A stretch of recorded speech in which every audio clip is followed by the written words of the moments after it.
Thomas Houston, born in Chicago, raised in Atlanta, but I came to DC as a Howard University student and had a chance to go to a community meeting to talk about community development and ran into some firecracker young lady who was like, I need to talk to you.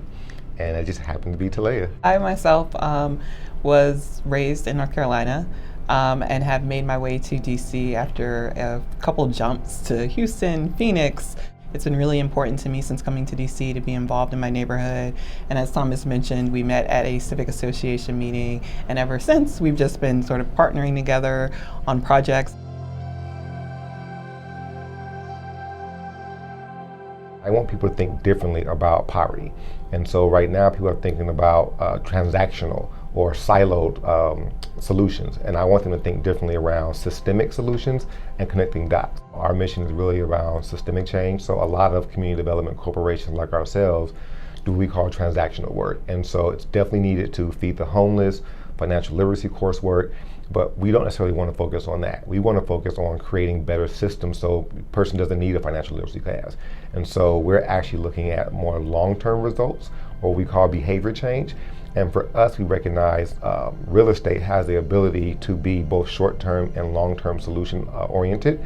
And so we also are looking at what we call mixed-use developments, whether it's in the same building or in the same neighborhood. How can we use real estate to connect the dots by adding more education opportunities, by adding more food opportunities, by looking at public health, and not just health care, but the overall health of the entire public community. What I wanted to learn and how I wanted to be in investing, how I could bring together my background in public health, as well as my interest in real estate development. And what a lot of people may not know as it relates to health is that obviously disparities exist, and a lot of those disparities are grounded in factors such as lack of housing, lack of food access. And so I really saw development as a way to sort of combat a lot of those larger issues.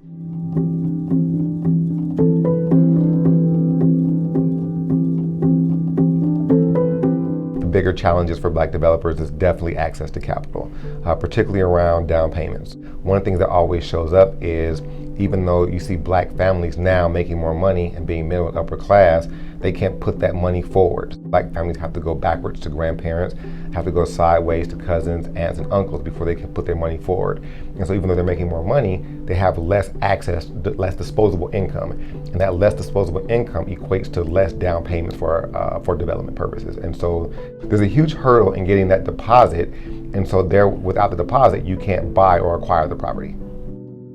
I think it's not only overcoming sort of the personal financials as well, but also sort of the belief in that maybe no one before us has done anything like that. So there's obviously a lot to learn, and also sort of that our risk tolerance may be a little bit lower, being that sort of we're still trying to get ourselves sort of secure. You hear the story about the person who got the deal financed by a deal written on a napkin and slid across the table. You'll hear the story about an underwriter saying, hey, I know this is your first deal, you don't have the balance sheet, but I know your uncle. And we recognize that underwriting deals were based off of systems that were set up a long time ago. Now, are those necessarily racially based? Not overtly, but if you think about when those underwriting systems were created, they were created for one set of people. And so if you fast forward, people are still designing or approving based off of those old underwriting rules. And for some of those, I just don't qualify. It's really important to have Black developers in the industry because it's really important for people who live in the neighborhood to see people who look like them developing what's in their neighborhood. Having Black people as developers designing with the community in mind, I believe will get better development as well as better communities.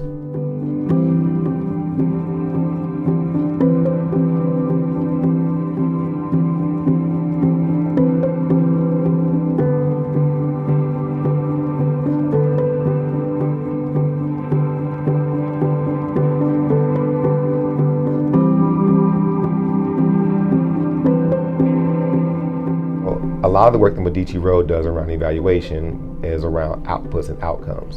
And from an output standpoint, the diversity and development loan really worked for us because it created an opportunity for us to put less money down. It also created an output of a grant for us that we were able to use. With capital impact, not only allowed us to put in less or smaller amount on the equity, it also created a grant that allowed us to use our own and leverage our own money to go forward and start the pre-development instead of waiting another couple of months. I actually love working with Capital Impact. Medici Road is known for pushing buttons, and Capital Impact didn't back down. So we were literally asking them to think outside the box around what could financing look like, and they said okay. Process of working with Capital Impact was actually I would say very smooth. We found them to be very vested in our success with this project, making sure that we understand what they could and could not do, but also going out of their way to make things happen for us. And so for that reason, I would say just offer a big thank you.